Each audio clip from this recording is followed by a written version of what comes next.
Muito bem, bom dia. Bom dia é assim um bocadinho um eufemismo hoje, mas tudo bem. Aliás, deu-me um trabalhão a organizar esta sessão, não porque a Cláudia não tenha logo dito que sim, mas era complicado, complicou-se mais na minha conversa com o São Pedro, garantir que hoje também a tempestade Cláudia acontecia no dia 12. Isto não é todos os dias que vocês conseguem ter um convidado com uma tempestade com o seu nome. Com o seu nome, não é? Muito bem. Nós, quando organizamos estes testemunhos, temos 2 ou 3 critérios que tentamos manter. E um deles é que tentar ver se vem sempre, pelo menos, um antigo aluno, antiga aluna, porque isso cria também uma proximidade convosco por razões, digamos, de filiação na mesma entidade. Depois temos uma razão quase politicamente correta, que é de tentar que venha pelo menos sempre uma mulher para apresentar, digamos, a sua perspectiva e ver em que medida é que isso é uma perspectiva diferente dos homens, e confesso que fiquei admirado que nenhuma das vossas perguntas tocasse nesse tema. Julguei que pudessem pensar nesse tema. Há algumas que lá não há perto, e portanto logo veremos se depois se justifica que vocês venham pô-las aqui. E a terceira é também, portanto, experiências diversificadas que vêm do empreendedorismo, tipo começar da startup, até aquilo que nós várias vezes falamos, que era do empreendedorismo dentro das empresas que já existem. E a Sonai, como vocês sabem, como irão ver, é desse ponto de vista um caso muito interessante. Na organização faremos como costume, portanto haverá uma primeira parte da apresentação e depois, neste caso, eu garanti que haverá espaço para vocês virem aqui abaixo, fazer a pergunta e depois responderem, a Cláudia responder. Eu agradeço muito a disponibilidade, porque sei que a vida não é fácil. Aliás, vai sair daqui praticamente para Londres, onde se espera que esteja um tempo melhor que aqui. Acho que sim, parece que sim. Portanto, agradeço-lhe, porque foi imediata a aceitação e, como eu lhe dizia, nestes testemunhos, na história destes testemunhos, a única pessoa que repetiu 2 vezes, que esteve cá 2 vezes, foi o engenheiro Belmiro de Azevedo. Na segunda vez, já numa fase em que estava algo doente, mas onde, de repente, parecia que tinha... portanto, estava no ambiente dele e já tratava as pessoas por pai, por não sei o quê. Portanto, é também interessante agora ver esta nova geração, estes novos testemunhos. E, por isso mesmo, estamos com muita curiosidade com o que a Cláudia vai dizer. Expectativas são altas. Muito bem. Muito obrigado pelo convite, é um prazer voltar a esta casa. Agora normalmente venho cá votar, não é? Temos votado muito, portanto venho cá todos os anos. Mas a ideia é também fazer uma apresentação breve e depois as vossas perguntas, e também estou aqui para aprender convosco também, portanto quando fizerem as perguntas também digam mais ou menos porque é que estão em gestão, o que é que querem fazer, o que é que gostam mais, e assim um bocadinho mais interativo. Muito bem, portanto, muito rapidamente, eu nasci em 1970, e portanto, ali na altura de entrar para a primária, em Portugal estava a ferro e a fogo, e o meu pai decidiu, eu tenho 2 irmãos mais velhos, um estava ainda na primária, nos primeiros passos, e o segundo já estava no liceu público, mas o meu pai decidiu fazer uma experiência comigo, foi meter-me aqui, mesmo ao lado, na escola inglesa, com 4 ou 5 anos, porque ele antevia que, se calhar, com a confusão toda que andava por aí, ele teria que sair de Portugal e, portanto, era bom os filhos já falarem inglês. Portanto, mandou-me a mim à frente e depois os meus irmãos... correu tudo bem, ele ficou. Foram para a escola inglesa. A escola inglesa, na altura, acabava com 12, 13 anos. Portanto, hoje em dia não, vai até ao 12º. E com 12, 13 anos toda a gente... Era muito pequenina a escola, tem 100 pessoas, agora tem 500, 100 pessoas. Toda a gente ia para a Inglaterra, para um colégio interno. Portanto, eu, aos 12, 13 anos, disse aos meus pais, também queria ir, nem sabia muito bem para o que ia. Eu imagino hoje, se os meus filhos me tivessem dito que queriam ir para um colégio interno com 12 ou 13 anos, eu disse, tem juízo, esquece lá isso. Mas fui, portanto, tive 2 anos em Inglaterra, num colégio interno de raparigas, ao lado tinha o colégio interno de rapazes, onde estavam os meus irmãos. Uma experiência muito, muito inglesa. Eu achava que aqui o colégio inglês já era rígido, e eu só quando comprar o uniforme naquela escola tinha 2 baús de uniforme, portanto, camisas, gravatas, aquilo havia assim, muitas regras muito inglesas. Eu estava sempre com a camisa ou com a gravata errada, estava sempre de castigo. E portanto, depois, quando os meus irmãos saíram, mais velhos, já estavam nesse segundo, fui para a Suíça com eles.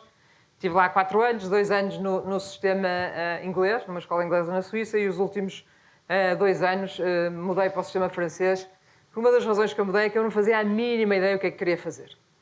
E na altura o sistema inglês, agora mudou um bocado, tinha que escolher só 3 A-levels, tinha que só escolher 3 temas, não é?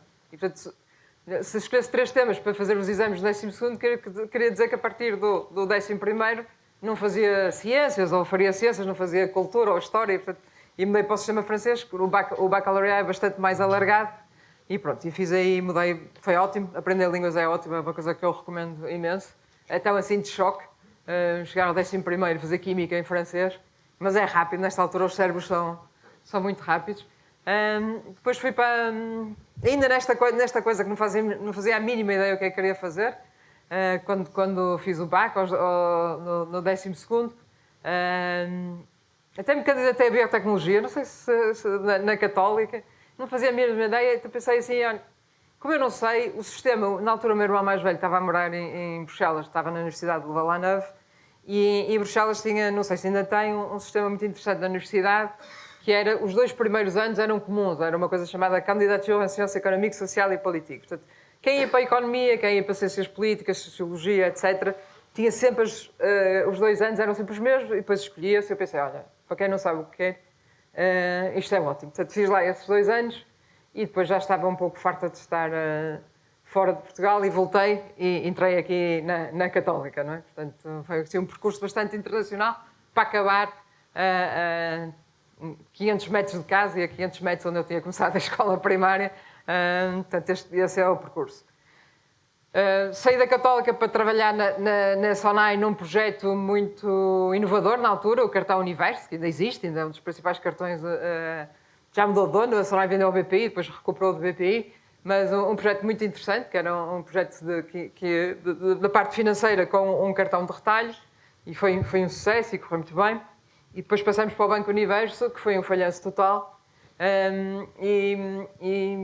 porque também era um banco dentro do continente, mas portanto, os bancos uniram-se um bocado, nunca nos deram um cartão multibanco, e portanto é muito difícil não ter uma conta. Mas para mim foi ótimo, e foi uma coisa muito importante, que é, aprende-se muito mais com os erros do que com os sucessos. Dos sucessos a pessoa fica, epá, grande sucesso, passa à próxima e praticamente não aprendeu nada, encheu mais um bocado o ego. Mas ali foi duro, foi dizer, mas o que é que tive aqui um ano e isto falhou? Fui a primeira pessoa depois a integrar o projeto da Ótimos, hoje nós, não é? Mas na altura Ótimos, que também foi uma aventura inacreditável, foi fazer um operador móvel em 9 meses, portanto, nós chegamos a recrutar 1000 pessoas em 4 meses, assim, uma barbaridade, mas em setembro começou a funcionar, também foi uma altura... eu era responsável pelo marketing,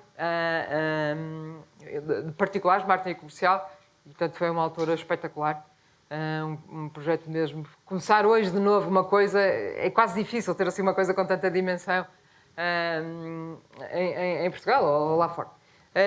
Depois fui para o INSEAD, um ano, e quando voltei fui para... Na altura a Sonaicom, entretanto, tinha feito um IPO, portanto era cotada, e fizemos 2 partes da Sonaicom, uma parte tinha a Ótimos e uma parte mais de tecnologia, etc., que se chamava Sonai IM, hoje é Bright Pixel, e fui para aí CEO disso, e depois anos mais tarde também CEO da Sonai Capital, e mais um, que foi muito interessante, porque na realidade fui CEO de 2 coisas muito diferentes ao mesmo tempo. Uma Bright Pixel, que investiu em alta tecnologia, que hoje tem 3 ou 4 unicórnios nos Estados Unidos, tecnologia, etc. E uma Sonai Capital, que basicamente estava a precisar de uma reestruturação profunda e coisas mais real estate, turismo, hotéis, fitness, e portanto a minha cabeça funcionava ali a 2 velocidades, mas foi uma ótima preparação para depois, em 2019, quando aceitei ser CEO da Sonai, porque ao mesmo tempo que tinha uma coisa de portfólio, compra, venda, etc., também tinha uma parte de negócio, de operação, e portanto acho que foi importante. A história da Sonai é muito importante, a história da Sonai, porque moldou-nos muito a nós, também enquanto gestores. Não é? A Sonai tem 65 anos, mais ou menos, não é? E começa nos anos 80, numa fábrica na Maia, e ainda hoje o meu escritório é lá, ainda funciona, a primeira máquina funciona, é muito velhinha, mas nós dizemos que é tipo no Tio Patinhas, é tipo a moeda que fez a primeira moeda do Tio Patinhas, nós dizemos isso na brincadeira dessa máquina com o meu pai. Portanto, estamos a ver, há 40 anos, depois abrimos, faz 40 anos agora, 10 de dezembro, o primeiro continente, o continente de Matosinhos. Portanto, há 40 anos foi uma novidade, foi o primeiro hipermercado em Portugal. Vocês ainda não eram nascidos, mas talvez os vossos pais ou avós lembrem-se. Foi brutal. E depois, com os continentes, veio os centros comerciais, muito ancorados nos continentes, o Norte Shopping, o Colombo, o Cascais Shopping, depois a Ótimos, e portanto, vemos como uma empresa que tem 60 anos, que não é assim muito numa vida de 60 anos, como é que está sempre em renovação, não é? E nós vemos em 24 o cor-de-rosa, são áreas que nós investimos o ano passado ou há 2 anos, portanto a Musti, a Druni, e portanto as empresas têm sempre ciclos, não há muita volta a dar, não é? E o nosso combate na Sonai é dizer, nós não queremos ter um ciclo. Nós queremos estar sempre em permanente renovação, não só dos negócios, mas também vamos falar da cultura, para ser uma empresa sem ciclos, não é? É o nosso desejo. Este é o portfólio atual. Nós, onde nos sentimos mais confortáveis é sermos líderes de mercado. Somos líderes de mercado em food em Portugal, portanto, com o Continente Modelo, Continente Bom Dia, e estamos a aumentar o fosso com o número 2. Portanto, somos líderes ibéricos num segmento que chamamos Health, Wellness and Beauty, portanto, a Wells, a Druni, portanto, somos líderes em Portugal em Espanha desse segmento. Compramos o ano passado a Musti, que é em retalho para animais, cães, gatos, etc. Sou o número 1 na Finlândia, na Noruega e na Suécia. E compramos depois os países bálticos, mas é o sítio onde nós nos sentimos confortáveis.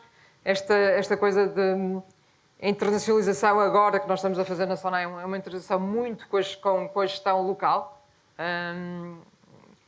Bastante diferente de uma introdução que tínhamos feito antes, mas está a correr muito bem, depois falo um bocado. Vorten, número 1 em eletrónica em Portugal, nas lojas e online, e isto é um feito porque tanto no continente como na Vorten, os nossos concorrentes são players internacionais muito maiores que nós, não é? A concorrência do continente é o Pingo Doce, que pertence ao grupo Jorge Martins, que é, por causa da Polónia e agora da Colômbia, é um grupo muito maior do que é o continente. Depois é o Lidl, que é alemão, a Mercadona, que também é enorme. E na Vorten também é a mesma coisa. O concorrente da Vorten é a Amazon, não é? Portanto, o facto da Vorten conseguir todos os anos aumentar a sua cota de online com um player como a Amazon, que faz o Amazon Prime, esse tipo de player que não precisa de ganhar muito dinheiro, porque ganha outras coisas, ganha no cloud, etc., e são mundiais, são players muito difíceis de concorrer, e a Amazon fez muitos estragos em Espanha e em outros países, e em Portugal conseguimos, de alguma forma, combater isso, e que não só sobreviver, mas como crescer, que é muito importante. Nós somos número 2, a Sierra também é número 1 em Portugal de centros comerciais, mas a Sierra também é número 1 na América Latina de centros comerciais, nomeadamente no Brasil. E depois temos aqui uma área de inovação, a Bright Pixel, que eu vos falei, que investe em tecnologias e a Sparkle. Estou a ir muito rápido porque eu acho que vocês andaram a investigar tudo, portanto já sabem tudo. Isto é muito importante porque isto é a missão da Sonai e é assim há 60 anos, quando não era fashionable ser assim, não é? E continua a ser assim. E muita gente diz que isto é impossível, que não se pode criar valor económico e social on par, que não, há trade-offs para fazer. O que nós sentimos na Sonai é que não há trade-offs a fazer, nunca tivemos que fazer grandes trade-offs. A parte social, a parte ecológica, etc., tem custos. mas também tem muitos benefícios. E um dos quais, por exemplo, nós estamos neste momento a recrutar para várias posições internacionais, ou várias pessoas internacionais para Portugal, e temos um leque de candidatos como nunca tivemos em Portugal. E eu acho que muitas das pessoas... Portugal está na moda, é ótimo, não é? Portanto, as pessoas gostam de viver em Portugal, mas também porque também olham para a Sonai, vão ao site e veem que isto é verdade, sempre foi verdade e não vamos mudar, não é? Nós vemos agora, com a eleição do Trump, que tudo que as empresas diziam que era importantíssimo, grandes multinacionais gastavam milhões em programas de diversidade, ecologia, carbon e não sei o quê, e de um dia para o outro vai tudo para o charco, porque eles não acreditavam mesmo naquilo. E mesmo nós temos analistas hoje que olham para a Sonai e dizem, que antigamente diziam assim, olha, nós temos um fundo ESG, temos um fundo de diversidade, etc., temos que investir, e agora dizem, não me falem disso, não quero saber, digam-me lá do Habita. Portanto, uma Sonai que diz, não, nós queremos saber, porque isto é o planeta que nós vamos deixar e não existe bons negócios num planeta mau e que levamos isso a coração. Hoje tem uma capacidade de atrair pessoas que nós não tínhamos há 2 anos atrás. E, portanto, sentimos que isso, para além de ser uma forma de atuar que nós temos, é muito importante.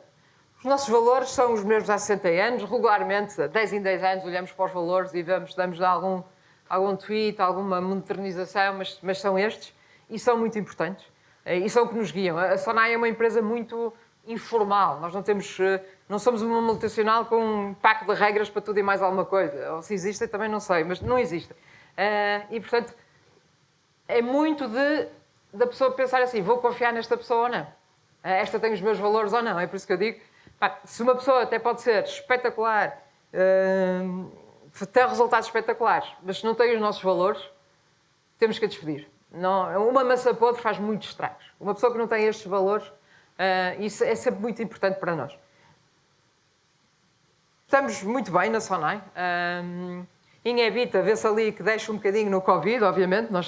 O Covid para nós, eu estava CEO há pouco tempo, há 6 meses, quando aconteceu o Covid, e tínhamos uma empresa completamente a 2 velocidades. Tínhamos um continente e uma nós, parecia que era Natal todos os dias, filas enormes, e depois do outro lado tínhamos cerca de 1000 lojas completamente fechadas. Não é? E aí também é um teste aos nossos valores. A primeira coisa que nós dissemos foi, não vamos despedir ninguém e não vamos aceitar nenhum dinheiro do Estado. Mesmo que eu não tivesse... Podíamos ter aceito dinheiro do Estado, porque as pessoas podiam... Não, a Sonai é independente e vai... Não sabia, o meu board questionou-me várias vezes, tens a certeza, aquela coisa e tal. Não sabíamos quanto tempo é que ia durar, não é? Depois só no fim é que soubemos. Mas foi muito bom, criou uma unidade muito grande. Tivemos muita gente da sede da MC que foi para as lojas trabalhar voluntariamente.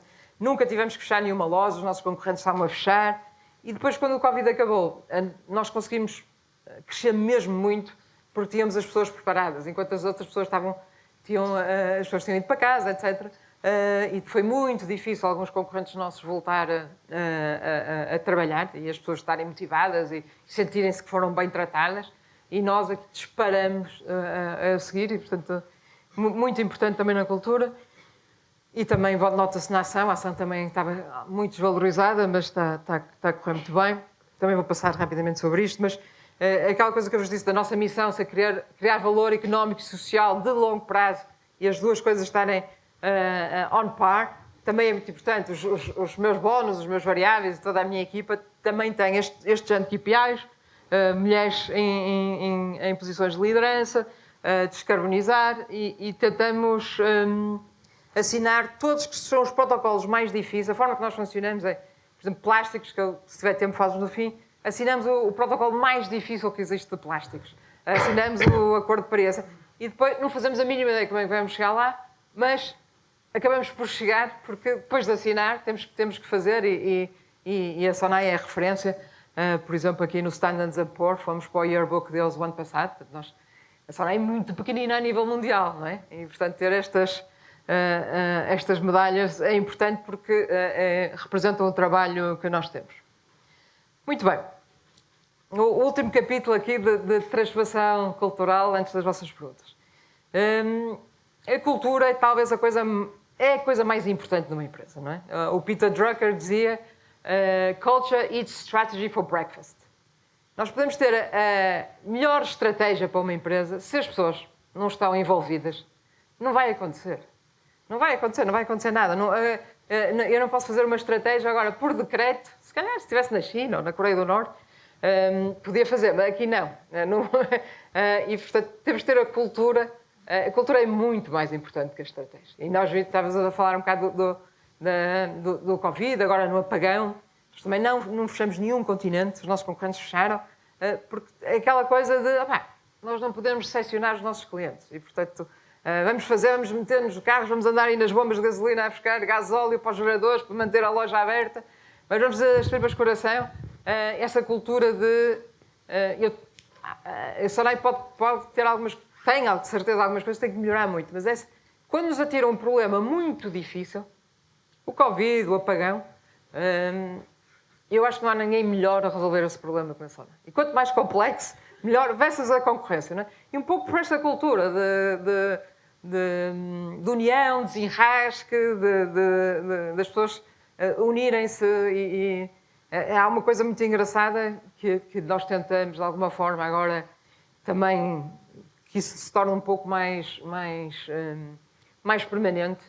É que há alturas, por exemplo, como o Covid ou com o apagão, que toda a estrutura de uma organização fica plana. Não é? Portanto, a pessoa está na sala a decidir com pessoas da loja, a voz de cada um é igual.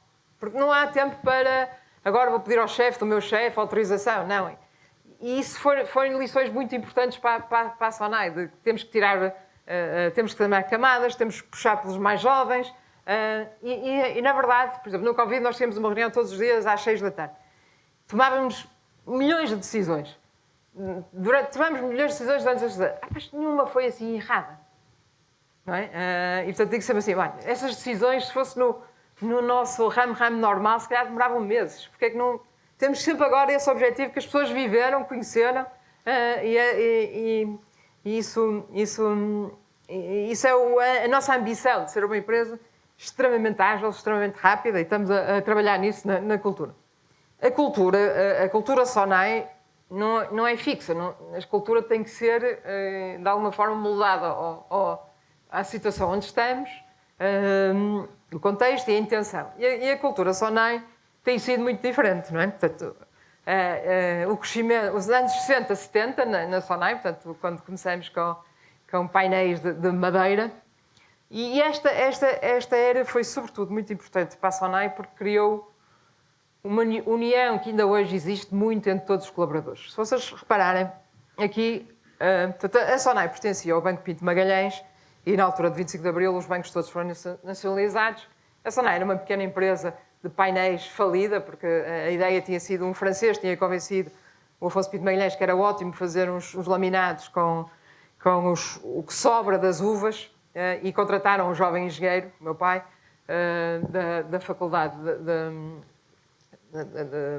de Engenharia do Porto, para provar se o processo funcionava. Ele disse que não funcionava, não ia funcionar, mas que ele gostaria muito de deixar a universidade, assistente, e ir para lá dar a volta à fábrica. E, portanto, e o que aconteceu foi quando o Banco Pinto Magalhães foi nacionalizado, eles queriam nacionalizar a Sonai, porque nessa altura pertencia 100% a um banco que foi nacionalizado. E isto aqui foi uma coisa muito importante, não sei se quando meu pai esteve cá falou sobre isto, foi uma greve ao contrário. Foi a única greve ao contrário em Portugal. Portanto, aqueles trabalhadores que estão ali é para não deixar entrar as pessoas do Estado.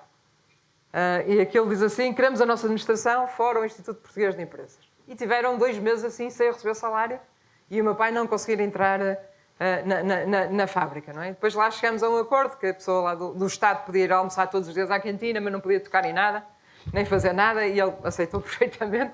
Nos anos 80 e 90, estava eu aqui na universidade, e este é o carro do meu pai, tirei-o da garagem para fazer uma foto e estava todo sujo, não houve tempo para lavar.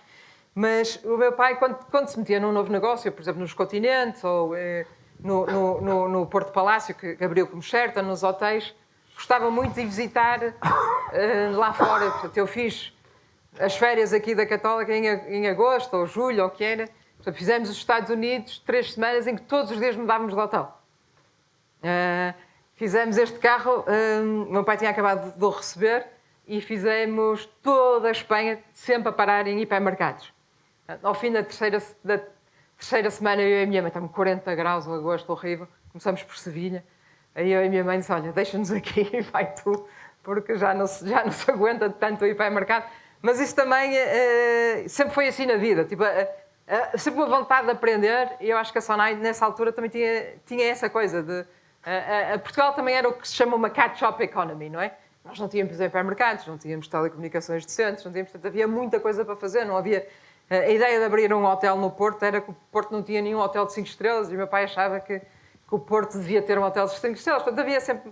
Hoje acaba por ser difícil, mas estes anos 80, 90 foram uma loucura total na Sonai. Portanto, de abrir e logo se vê e moldar no que é hoje a Sonai.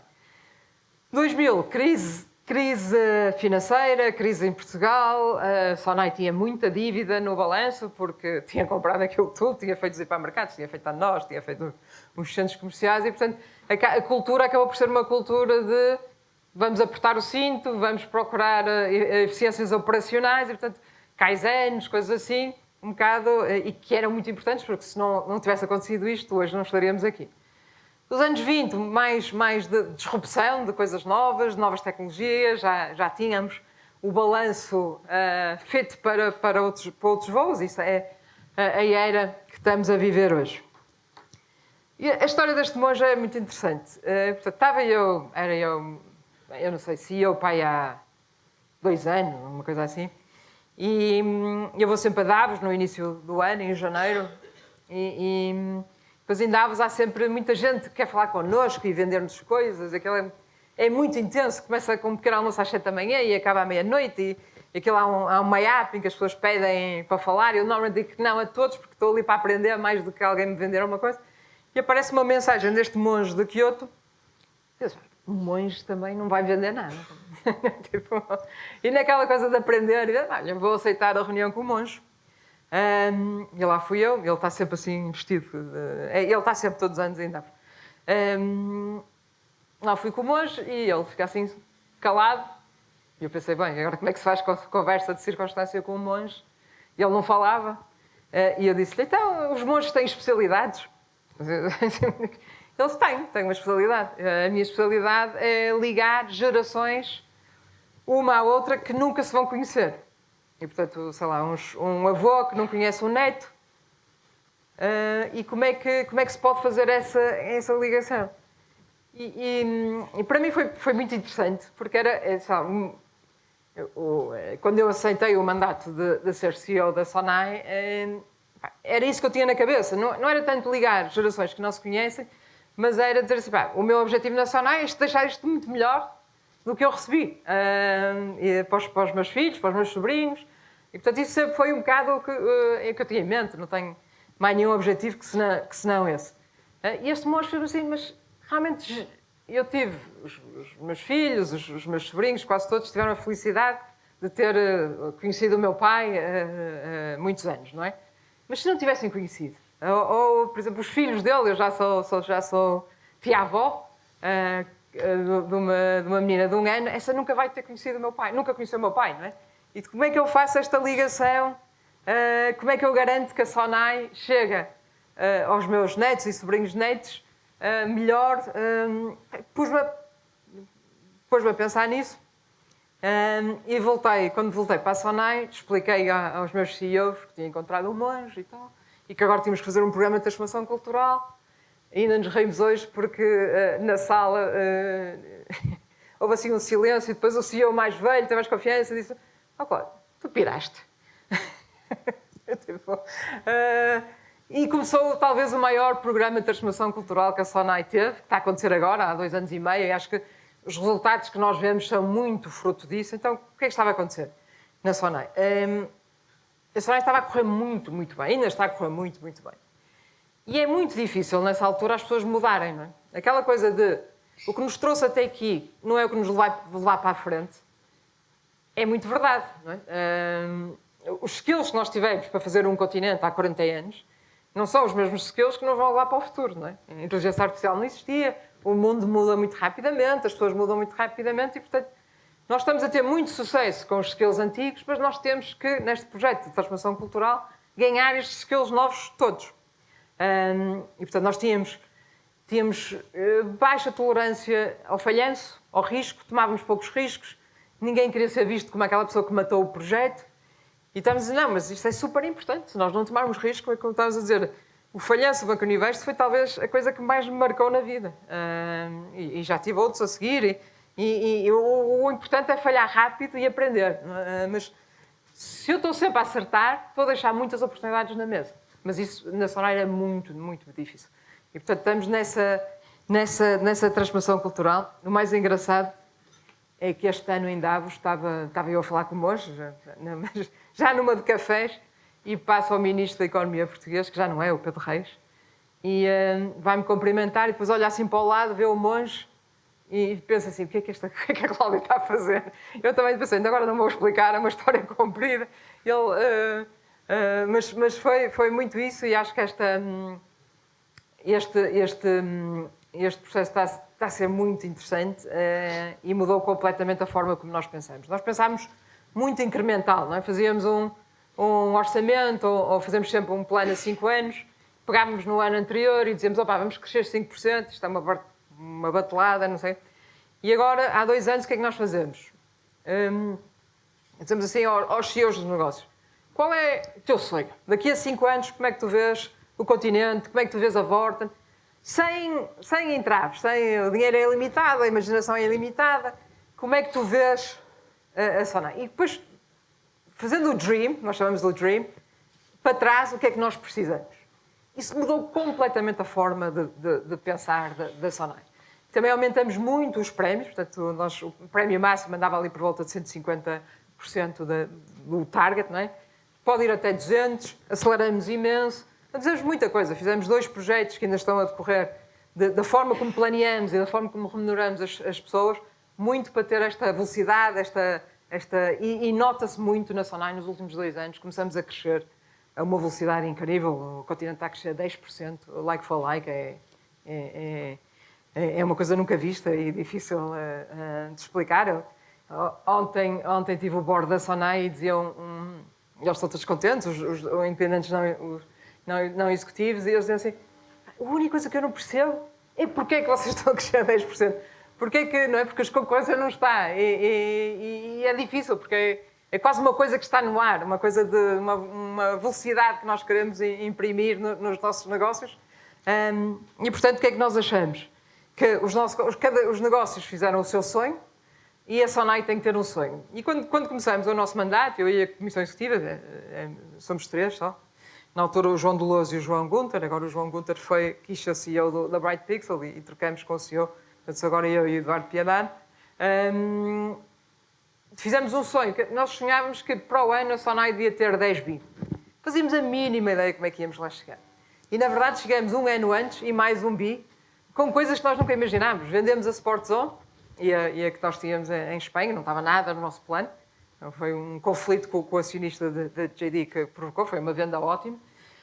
Compramos a Musti, compramos a Drone, portanto, nada disso estava no plano.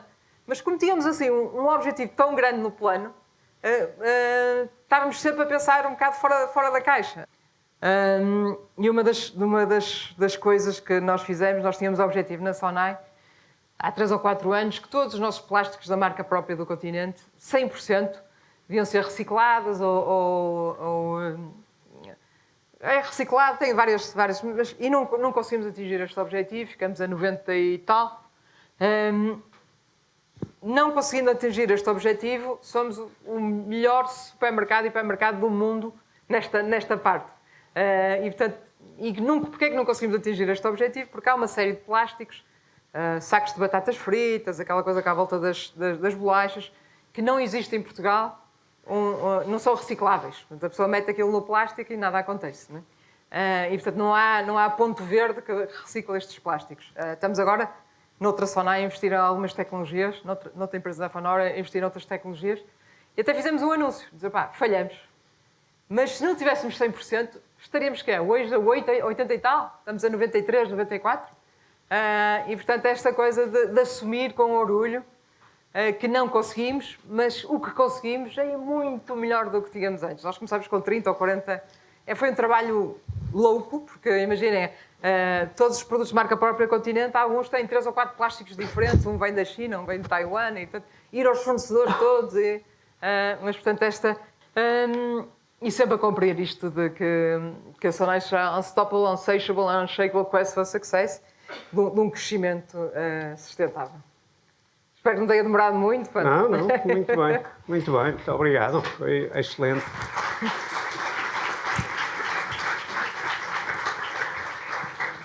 E agora vamos, alguns de vocês devem ter visto aqui a doutora Cláudia a matar as vossas perguntas, a respondê-las por antecipação. Não, façam mais. Mesmo aquelas que não mandaram, podem fazer. Mas há perguntas que estão aqui e eu ia começar pela Bárbara Pereira, para vir aqui abaixo, ler a vossa pergunta. E não está?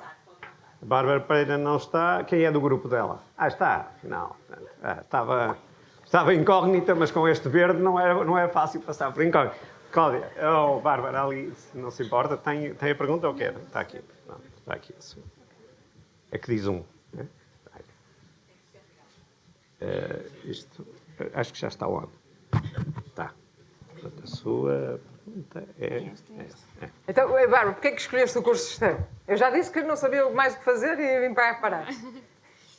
Então, inicialmente estava um bocado confusa, não sabia muito bem o que é que queria, mas os meus pais têm uma empresa e sempre tive o sonho de seguir com ela. Muito bem. E então, daí ter escolhido o Sistema, sim. Muito bem. Os meus filhos, um foi para a História, outro foi para a Psicologia, portanto, não tenho esse sonho.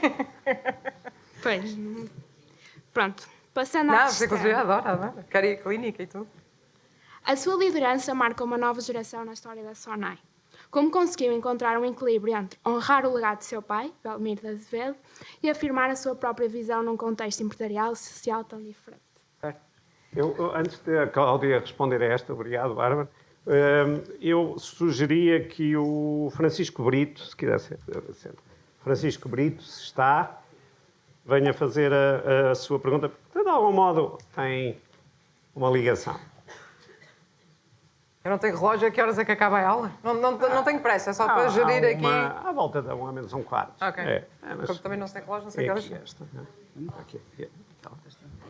Temos tempo, ótimo. Professor, esta parte inicial... Sim, pode. Quer dizer, Francisco, diz lá porque é que quiseste ir para a parte Sistema. inicial era eles a mostrar que tinham estudado, a matéria. Mas pronto. Então diz lá porque é que quiseste ir para Sistema. Porquê é que eu quis vir para a gestão? Não sei, também é válido. Não sei, se calhar um bocado por influência do meu pai, que estudou Economia e, portanto, ele disse-me que um economista podia fazer trabalho de gestor, mas um gestor não podia fazer trabalho de economista e, portanto, eu como não quero ser economista, fui para a gestão. Portanto, a pergunta é, nos modelos que estudamos, como os Cheney e Heisenberg, que certamente sabe e conhece, o sucesso empreendedor depende da relação entre o indivíduo, as oportunidades e o contexto. Gostava de lhe perguntar de uma forma mais pessoal e olhando para trás, quais foram os principais fatores do seu ecossistema pessoal, mentores, cultura familiar, etc., que mais influenciaram o seu modo de liderar, a inovação e o empreendedorismo dentro da Sonai? Muito bem. Boa. São duas perguntas que eu acho que têm ligação. Quer dizer, respeitar o legado, como vocês viram aqui na cultura Sonai, é muito importante. Mas nós também temos o legado que o meu pai deixou, é um legado de muita curiosidade e muita inovação, não é? Ele próprio destruía coisas dele para fazer novas e, portanto, não é um legado de alguma forma gravado na pedra, não é? O legado é façam coisas novas e, portanto, isso é ótimo. E é uma coisa importante que eu acho que herdei um bocado dele. E ele não se ia nada abaixo quando as coisas lhe corriam mal.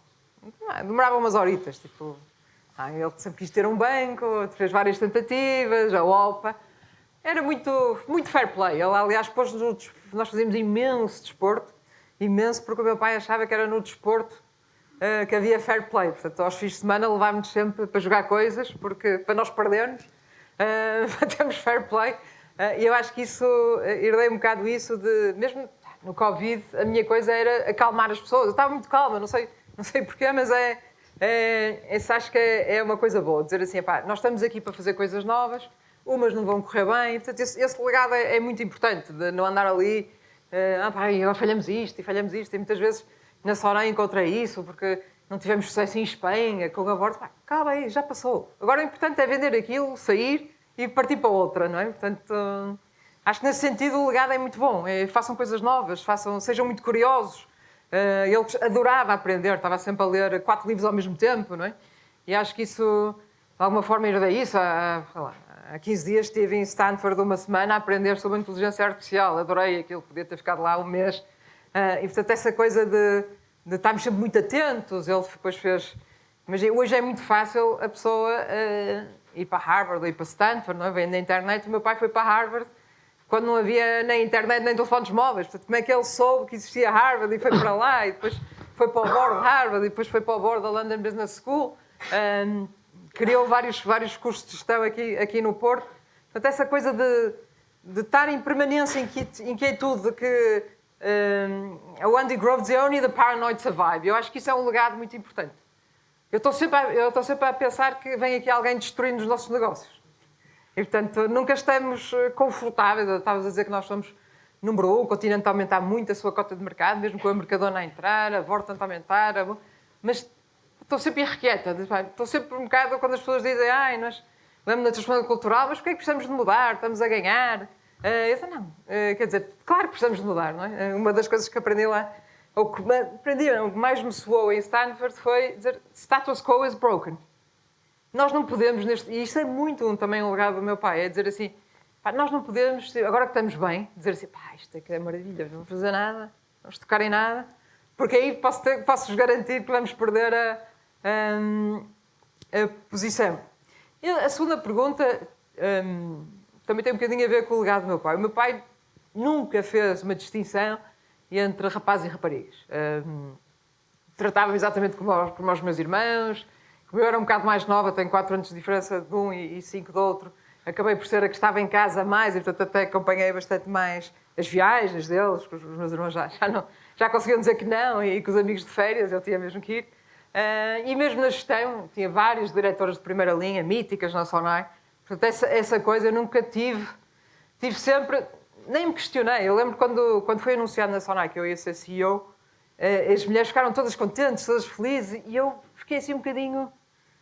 Depois percebo, e entretanto recrutei muita gente de fora, que raparigas, mulheres para a Sonai que dizem, pá, o facto de tu seres CEO levou-me a interessar-me na Sonai, mas eu até fiquei assim um bocado, porque vivi sempre realmente num mundo em que as oportunidades eram iguais, e depois percebi-me que não são iguais, e mesmo na Sonai estamos a fazer imenso trabalho, vemos que a partir de cada nível, até temos mais mulheres na base, a partir de cada nível, perdemos cerca de 10% das mulheres. E, portanto, a fazer um trabalho deste...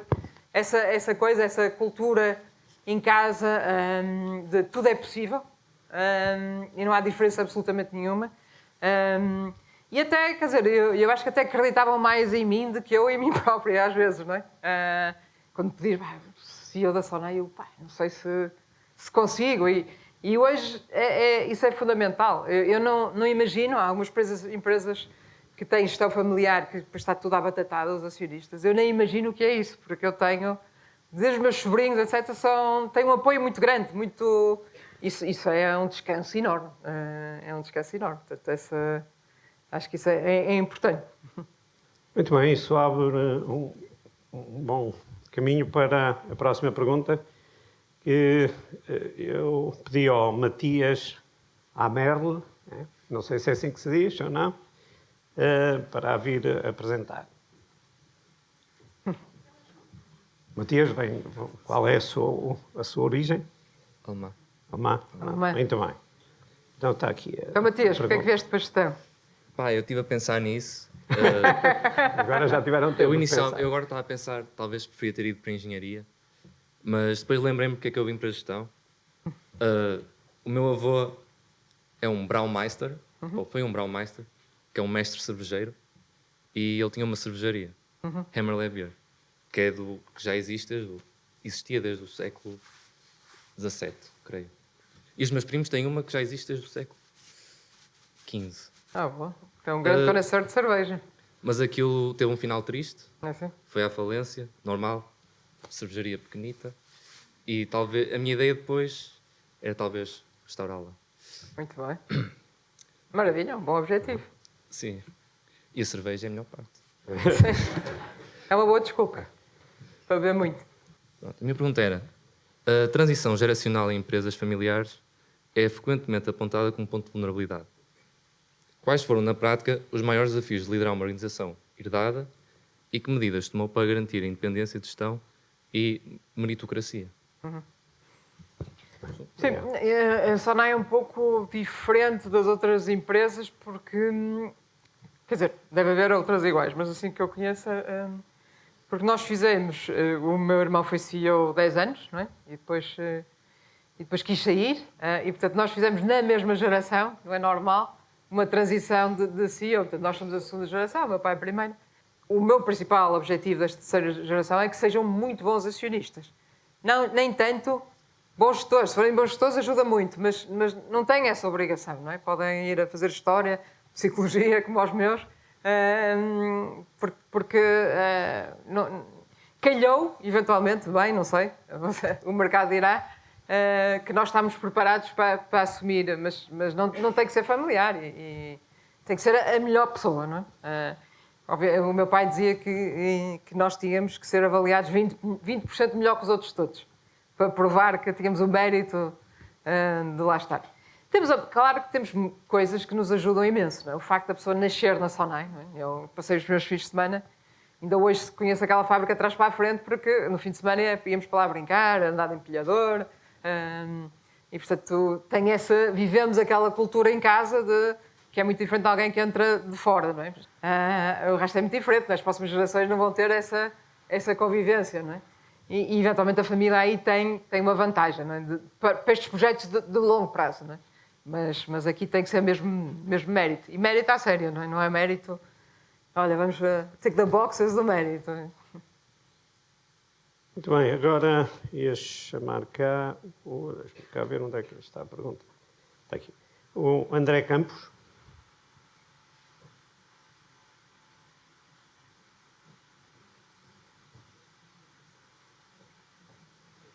Vou ter que mudar a pergunta agora.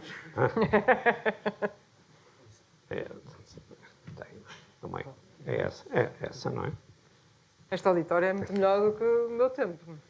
Mas também é novo. É novo, é? É novo, ou melhor, era reestruturado, um bocadinho, era o outro, em termos de acústica, sobretudo, era horrível o outro. Então, André, diz lá, porque é que veste este? Basicamente a minha família é toda ligada à área da saúde, então eu quis ser diferente. Tudo médico, também são precisos médicos. Sim. Antes de mais agradecer pela apresentação e pela presença aqui hoje. E a minha pergunta e a pergunta do meu grupo prende-se com o facto de a Sonai é hoje uma das maiores empresas portuguesas, com presença internacional. Quais foram, na sua opinião, os principais fatores que permitiram essa transição de uma empresa familiar para uma grande empresa multinacional? Nós somos as duas coisas, não é? A Sonai é cotada, não é? Tem a Fanor, que pertence à família, que tem mais de 50%, tem 52%. Não é? Portanto, acabamos por viver os dois mundos, não é? E eu por acaso acho isso um mix ideal. Muita gente, quando a cotação da Sonai estava muito baixa, muita gente dizia, mas porquê é que vocês não compram? Se vocês acham que a Sonai vale muito mais, e nós achamos, porquê é que não compram a parte ao mercado e fica só privada? E financeiramente faria muito sentido. Face aos ativos que temos, não é? Face à cotação que estava, faria muito sentido. Mas eu acho que esta coisa tem que apresentar resultados. Hoje vamos apresentar resultados da Sonai. Tem que apresentar resultados todos os trimestres. Ter os analistas a analisar. Introduz uma disciplina muito grande. E, portanto, eu acho que temos o best of two worlds. Um acionista de longo prazo e um cheque do mercado regular a dizer, amigos, estão a fazer bem, estão a fazer mal, porque é que fazem isto, etc. E, portanto, temos conseguido esse equilíbrio que acho importante e gostaria que continuasse. Tem que ser outras vantagens de ser cotado. Eu acho que a vantagem da disciplina financeira, sobretudo também quando começar outras gerações, é muito importante ter quase um árbitro exterior a dizer qual é a performance do CEO. Não sei se respondi bem à pergunta ou à pergunta. Sim, acho que quer dizer, ele estava, Passou. eu acho que também estava a pensar mesmo na diversificação mais, digamos, real, de estar em vários países, em vários ok, negócios, certo. não apenas... Sim, certo, sim, tínhamos esquecido dessa parte. Houve, portanto, em 2019, olhando para a Sonai, nós éramos 90 e tal por cento portuguesa, Portugal, dependentes de Portugal, e também 90 e muitos dependentes de setores que não cresciam muito. Portanto, alimentar em Portugal não estava a crescer muito, estava a crescer 1%, uma coisa assim. A eletrónica, pelo contrário, estava a crescer. E telecomunicações, também não, ainda hoje não cresce, ainda pior, mas não crescia. Portanto, nós olhamos para o portfólio e estamos assim, temos que diversificar. Não podemos ser, para o futuro da Sonai, não podemos ser tão dependentes de Portugal e não podemos ser tão dependentes de setores que não crescem, não é? Felizmente tivemos sorte porque Portugal cresceu muito. Nós temos cerca de mais de 1 milhão de habitantes, isso para quem é retalhista é ótimo. E nós conseguimos crescer acima disso. Mas começamos a olhar e fazer um bocado de desk research, paper research, que setores é que a Sonai podia entrar que de alguma forma ajudassem nesta mudança de agulha. Um deles foi o PET, não é? Fizemos uma coisa que nunca tínhamos feito na Sonai, que ao mesmo tempo que fizemos desk research, não é? Portanto, investimos na Musti, investimos na Pets at Home, portanto, elas são cotadas, investimos 2%, também para perceber ao mesmo tempo que estávamos a fazer desk research se fazia sentido, e portanto foi assim que chegamos à Musti. No Health, Wellness and Beauty, que nós chamamos a área onde está a Druni e a Wells, compramos um pequeno player no norte de Espanha chamado Arnal, parecido com a Wells, portanto começamos de uma forma relativamente pequenina, depois foi uma grande aquisição, 50% da Druni. Começamos na Vorten, compramos com o fundador uma coisa que se chama iServices, que repara os telefones usados, etc. Porque achámos que havia uma oportunidade de consolidação na Europa, não havia... nestes 3 setores, o tema principal, para além de ser internacional e ter boa gestão e potencial de crescimento nos mercados que nós compramos, também o tema é que não há um grande player europeu. Portanto, no setor de PET, cada país tem o seu campeão e, portanto, a ideia é ir país a país, consolidar o campeão e ser o primeiro, o segundo ou o terceiro da Europa. Mesma coisa no Health and Wellness e mesma coisa na iServices. E, portanto, olhamos assim, de uma forma distinta estas coisas. O que sai um bocadinho mais da caixa foi a Spark Food, também é recente, tem 3 anos, que é um investimento em Food Tech, AgTech, muito também a ver com 2 tendências que não vai haver alimentação sustentável para o número de pessoas no planeta e uma tendência também das pessoas comerem mais saudável. E, portanto, isto sai um bocadinho... Qual era o nosso right to play, não é?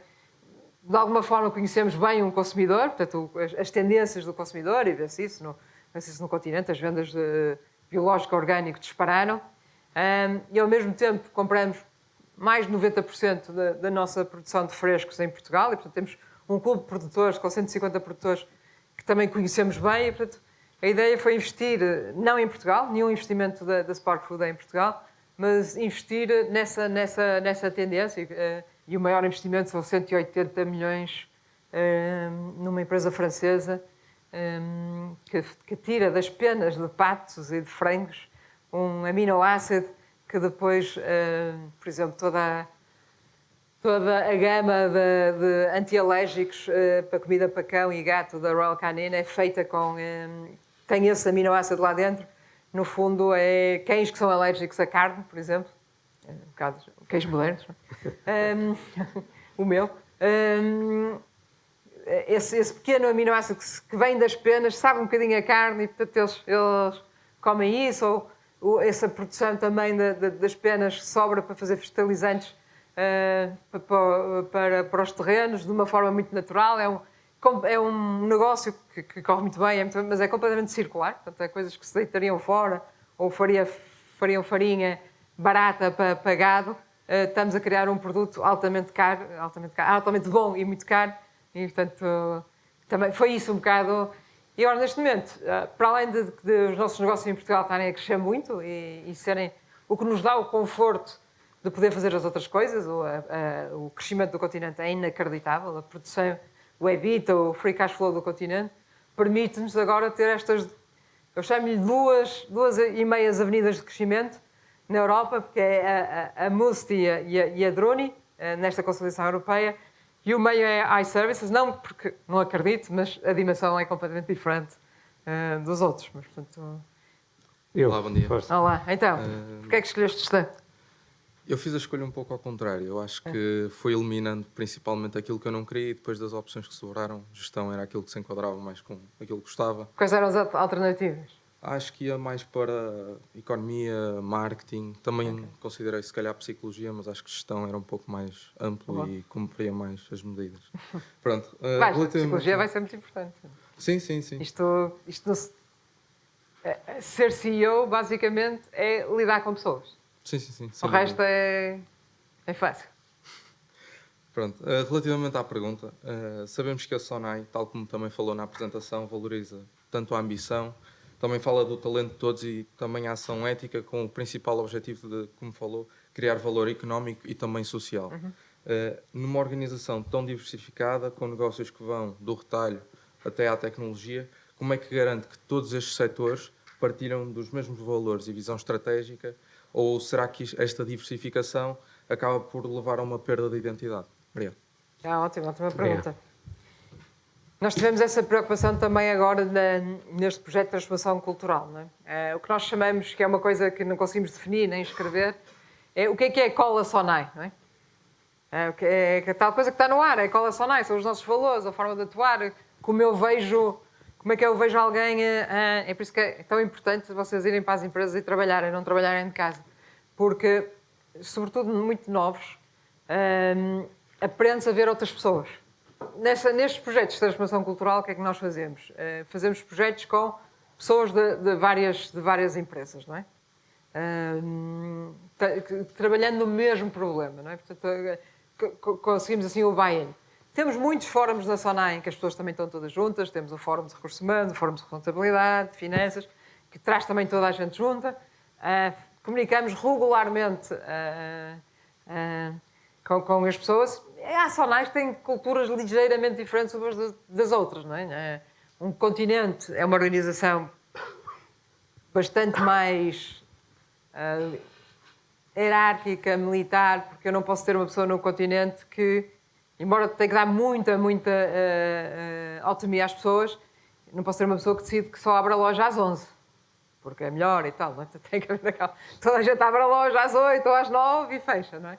Numa Bright Pixel essa cultura é bastante mais diferente, porque o que eu tenho que fazer é andar em Los Angeles à procura de empresas e, portanto... Mas eu diria que estes valores, e o meu pai foi muito importante nestes valores, toda a gente tem que ter. E são nestes momentos, tipo Covid, o facto do meu pai ser muito independente face ao poder político, é muito importante. E, portanto, mas é um desafio que nós temos todos os dias. É como é que trazemos finlandeses, suecos e de alguma forma eles têm que ter a sua própria cultura, a cultura da Musti, mas também têm que beber dos valores SONAIs. E eu acho que eu vejo até agora, tendo alguma rara exceção, é que as pessoas gostam de ter uma base, de uma coisa que lhe diz, olha, como é que funcionamos aqui, não é? Muito bem. Penúltima pergunta, depois temos mais tempo para outra. O António Teixeira Duarte. Está? Não está? Não? É o grupo 1 da Workshop 3. Está mais alguém? Pode. E nenhum de vocês que estava a estudar SONAI pensa assim, eu não quero trabalhar aqui. Não? Não, tem que haver, vai. Não é? Esta. Aqui. Sim. E então, o que é que escolheste gestão? Eu escolhi gestão um bocadinho porque não sabia o que queria. Então, como gestão é tudo menos específico, a licenciatura principalmente, eu escolhi gestão a vir para aqui sem fazer a menor ideia do que é que quero fazer da minha vida. Muito bem. E já sabes ou ainda? Acho que estou a começar a saber, mas ainda não. Por isso. Pronto. Não. Este vai, depois assim vai fazer mestrado, não? Sim, provavelmente sim. É uma coisa muito interessante. Há uma professora que nós gostamos imenso na SONAI e pedimos para ela vir cá várias vezes falar connosco, da London Business School, que se chama Linda Grattan. Ela tem um livro que se chama The 100-Year Life. As pessoas que nascem agora vão ter 100 anos, não é? E, portanto, se uma pessoa se reformar hoje aos 65 anos, quase que tem tanta vida útil para a frente como teve para trás. Isso é brutal. Portanto, obriga-nos a ter várias carreiras na vida. E uma das coisas que ela diz é que temos que ver a vida como um elástico. Quando a pessoa puxa um elástico, puxa dos dois lados. E, portanto, este lado que eu estava a falar é o lado depois de ter 65 anos. O que é que eu vou fazer? Vou tirar um curso de História da Arte? Quer dizer, tenho que ter a cabeça ativa, senão é terrível. Mas também no início de carreira não é assim muito importante a pessoa saber o que quer logo a seguir à faculdade. Não é? A pessoa pode ter uma banda, pode ir tentar fazer uma banda, pode ir fazer backpacking na América Latina. Tem que ter essas experiências, pode ter essas experiências todas. Então agora que os cursos ainda por cima são mais pequeninos, não tem que logo acertar, pode acertar à terceira. Mas eu achei esse conceito muito, muito interessante, porque depois a pessoa acaba por entrar às vezes numa empresa e deixa para trás essas possibilidades e são importantes para a pessoa descobrir o que é que gosta de fazer. Portanto, estica o elástico. Antes de fazer a pergunta, nós já estiveram aqui a contar a história deles, 2 antigos alunos, que alguns de vocês conhecem, um deles conhecem certamente, e não sabem que foi licenciado, ou melhor, 3 antigos alunos. Um deles é o Vasco Santos, que é o chefe do Euskalduna. Sim. E que, quando foi fazer um gap year, voltou chefe de cozinha. Mas todos eles mostraram depois que isto não era importante. O Vasco fez aqui uma cena que foi a certa altura. Alguém lhes perguntou como é que ele, com um restaurante tão pequenino, conseguia sobreviver e ele começa a explicar a contabilidade de custos do restaurante, não é? Um chefe. O outro é o Gonçalo Cadilho, que deu a escritora de viagens, não é? E o outro é o Miguel Araújo, que vocês também devem conhecer, um músico. E o Miguel Cadilho também fez gestão e depois foi fazer filmes. Sim, exatamente. Portanto, a vida dizia Cláudio, não te perdes. Acho que vamos ter várias... Vocês vão ter várias ondas de carreiras na vossa vida. Essa coisa de entrar para uma empresa e ficar lá há 30 anos é difícil.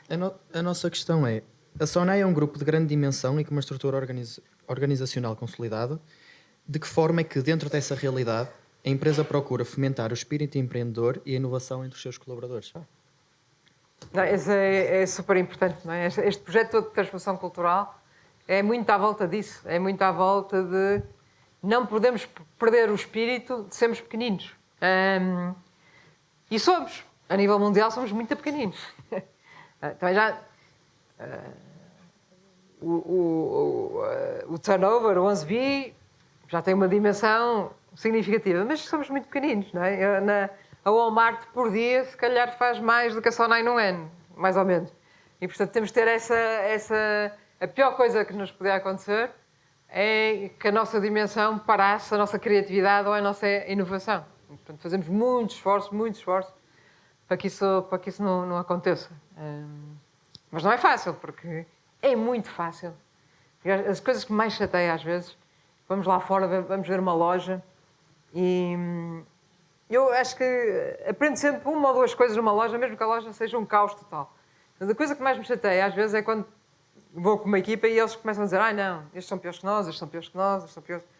Não quero saber em que é que eles são piores, quero saber a coisa que tu aprendeste hoje. Porque é muito fácil entrar e ver-se porque é que as empresas... Uma Nokia, quer dizer, uma Nokia era brutal. Eu lembro quando estava na Optimus a comprar telefones à Nokia, a Nokia era uma arrogância, tratava-nos abaixo de cão.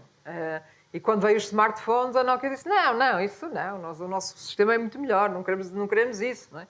Portanto, é muito fácil as empresas entrarem nessa arrogância. A Kodak foi a primeira a ver fotografia digital e pensou, mesmo agora, a Google,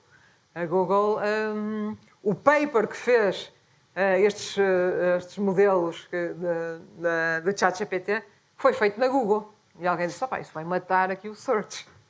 Não é? Então, esta capacidade de dizer assim, temos que estar sempre a inovar, criativos, e é muito melhor nós matarmos a nós próprios do que ser a concorrência a matar. Mas custa imenso, custa muito. Mas é fundamental. Eu acho que isso é o principal objetivo que eu tenho, é crescer, inovando.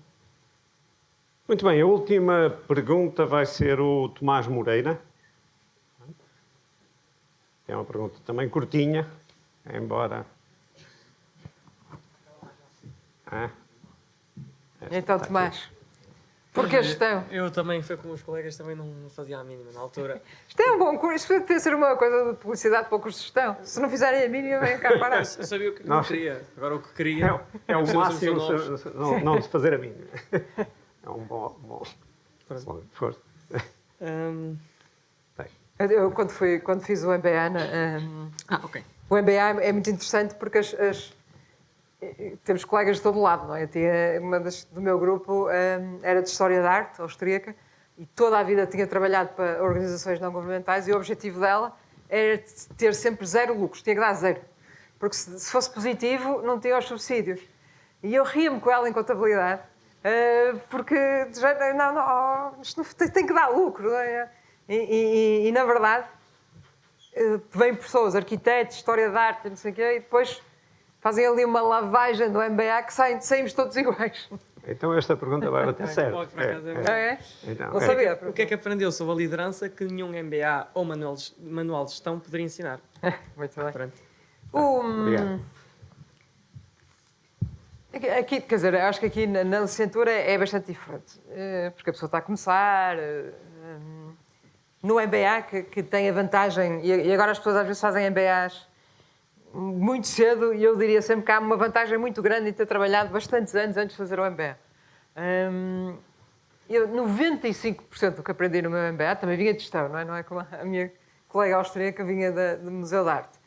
95% do que aprendi foi com os colegas, não é teoria. Portanto, essa parte é muito importante. Que a pessoa pode dizer na teoria o que é importante é liderar pessoas e motivar pessoas e ser um sítio que as pessoas gostam de trabalhar. Pode dizer isso, mas acho que nunca conseguimos transmitir que isso é 99% do que um CEO faz. Apontar uma direção e depois dizer às pessoas, olha, tens autonomia, tens a responsabilidade, essa parte é impossível explicar. E eu vejo pessoas muito inteligentes, que não conseguem fazer uma carreira de gestão porque não têm a inteligência emocional de ter deve haver com uma equipa. Isso é fundamental. Nós fazemos horas e horas de coaching na Sonai. Coaching pessoal, coaching exatamente para tentar que esta parte mais difícil, que às vezes as pessoas têm traços de personalidade que as empresas, Korn Ferry, Hodges, dizem que são Disraelis, que com esse traço de personalidade vai ser muito difícil a pessoa subir na carreira, e fazemos muito coaching nisso, porque isso não se aprende na escola, aprende-se um bocado a apanhar na cabeça. Mas essa parte das pessoas não é nenhum chavão. Sem pessoas não há nada. Muito bem. Antes de fecharmos, só queria dizer-vos uma coisa. Eu fiquei muito satisfeito com as perguntas que ontem me chegaram. Acho que vocês fizeram um bom trabalho. Estudaram bem não apenas o percurso da Cláudia, mas também a Sonai, e pensaram e tentaram ligar isso àquilo que estão aqui a aprender. E, portanto, parabéns também a vocês. Ficamos satisfeitos quando vemos que aquilo que se está a dizer que vocês acham útil isso e traduzem isso em perguntas. Quanto ao resto, Cláudia, muito obrigado. Eu acho que foi um testemunho notável, Adorei. porque foi Agora vou ver as outras perguntas todas. Trouxe-vos as... Podem mandar por mail as perguntas que não quiseram fazer aqui ao professor e querem Tenho-as aqui fazer. todas. E há outras, se vocês quiserem, as indiscretas que não fizeram.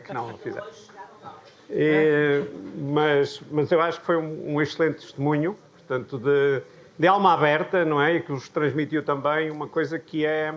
Porque é que a SONAI é diferente, não é? Porque é que a SONAI é diferente e, obviamente, isso tem muito a ver com o fundador, não é? Com a cultura que o fundador passou, mas depois também a capacidade... Esta é aquela velha história, não é? Uma corrida em que é preciso passar o testemunho e, portanto, para ganhar é preciso que os apanham o testemunho, primeiro não o deixem cair e depois que consigam andar rápido também. E, portanto, acho que foi muito interessante, muito valioso. Cláudia, Obrigado, muito obrigado pelo convite. Obrigado. Obrigado.